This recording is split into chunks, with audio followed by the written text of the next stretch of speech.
Hello and welcome to part 2 of the Flying Predator 1500 Dark Eldar vs Space Marines battle report. Moving on to Space Marines turn 2, Eric's rolling for reserves here. So Space Marines when the drop pod come in, and his Terminators also come in. Terminators scatter about 7 inches that way. Pretty dangerous. I was hoping for a mishap, but luckily he was able to position them to where they weren't in contact with any models. So we roll to activate that objective. To see if it blows up, and then he starts moving his Grey Knight Terminators forward in order to get closer to that precious 4-point objective that's sitting there in the middle of the battlefield, worth the most victory points on the battlefield. Now he rolls for his drop pod. That also scatters, but it's a drop pod, so it doesn't really care. He combat squads his Marines that were inside of that, because there's so many objectives on the field, it wouldn't make any sense it wouldn't make sense if he didn't. So now he's moving his other squad of Grey Knight Terminators up forward, and they're still at full strength minus the Inquisitor that got insta-killed.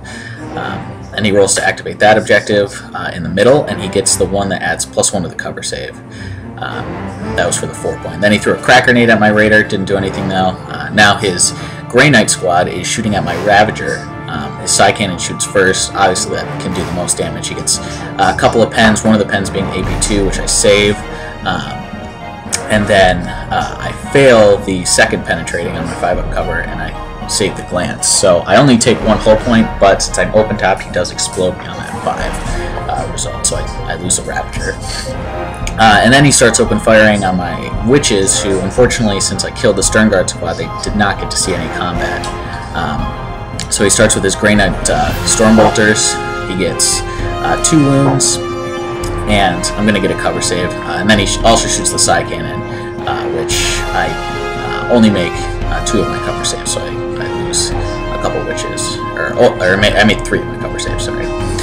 Then, of course, the Stormbolters from the drop pods start opening fire into me, into the Witches. And they can do quite a significant amount of damage, but luckily I have a 6-up cover save from a piece of war gear that my Hecatrix can take, called the Phantasm Grenade Launcher, which gives me defensive grenades. And in 6th edition now, defensive grenades actually grant you stealth if you're within 8 inches from whatever is shooting you, which is kind of nice. It makes that much more useful.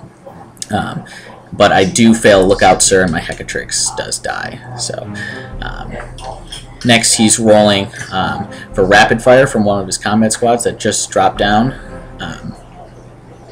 Gets plenty of hits, not too many wounds though, which I actually lucked out on. So I decided to that first Witch in front had to take the first wound because she was the closest, and then I decided to take, or my Archon is the next closest, but I decided not to look out Sir because he has a 2+ invulnerable, but I actually fail my 2+ invulnerable save right off the bat, which is kind of unfortunate because I don't get that anymore.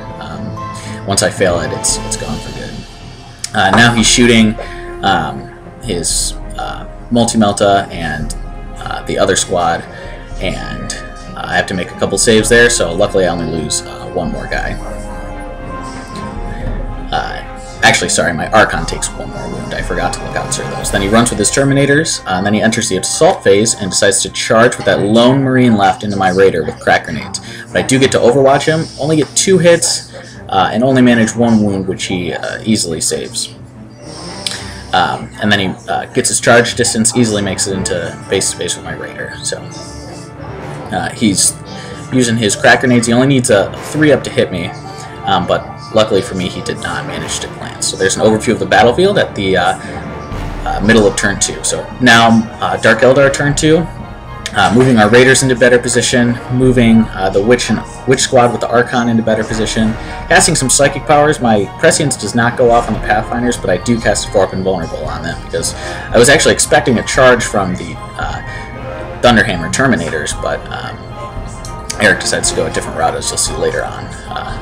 So my Raiders get the better position. I roll a difficult terrain on the guys that were not in a transport. And I start my shooting phase. The Archon and his Witches, Archon with the blast pistol, shoot into the 5-man combat squad.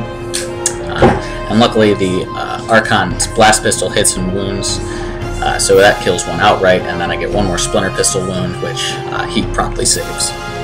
So then my Pathfinders, who are not Prescience now, are shooting into the Grey Knight Terminators that are sitting on that 4-point objective. get lots of AP1 hits, but unfortunately only one of the AP1 wounds, and then I get one regular AP wound in there too, which he saves, and then he saves the AP1 wound. So in Pathfinders, weren't able to take any guys out, but I decided to shoot a Dark Lance from my Raider that's sitting back there, but I failed to wound on that. So now the squad that got shot out of the Venom opens fire on the lone tactical marine who was trying to harass my Raider from before, and they easily kill him with just the blaster in there. And now my 5-man squad and that black Raider there is shooting at the Terminators, and then the black dice were for the Strength 8 AP2 shots, which I only wound with one of those, but he fails his invulnerable save, and then he has armor saves to make, and he fails another one. So unfortunately, 2 of those very tough Terminators go down. Now my Ravager opens fire on the bigger tactical squad, and that Ravager continues its streak of just being a sharpshooter, not missing any shots, which is that Ravager performed admirably all game. So, and then we have the 10-man squad getting their rerollable splinter shots, shooting into the Thunderhammer Storm Shield Terminators. They're rerollable because of the splinter rack upgrade on the Raider that they're still inside of. So get good amount of wounds with those.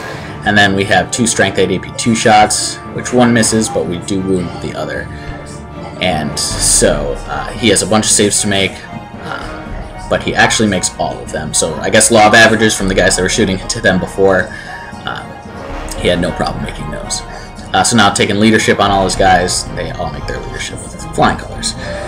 Entering assault phase, my Archons and Witches are getting overwatched by the squad that they declared the charge on, which was the smaller combat squad. And Overwatch ends up just killing one Witch, I believe. Yeah, I fail my cover save there. Or make my lookout, sir, and then fail my cover save. So I lose a Witch. But roll my charge distance, easily get in there with 10 inches. And so I actually issued a challenge to his sergeant, but he did not accept, for better or for worse. You never know. And then my Archon makes his 6 attacks. Hits with a good amount. He's got a 2-up poison weapon, so he has no problem wounding. And then my Witch attacks only manages 1 wound, so he's got a good deal of armor saves to make. He only fails 1, which was fortunate for him. And actually, for me, I kind of wanted to stay locked in that combat so I wouldn't get shot up next turn. He makes his 2 attacks and misses both, and then he makes his fails his leadership. Rolls his fallback move, and then we roll a sweep, and my Archon's Initiative 7 actually keeps us locked in combat. So yeah, stay tuned for part 2. It's going to be a bloody game, so click the link below and see what happens next.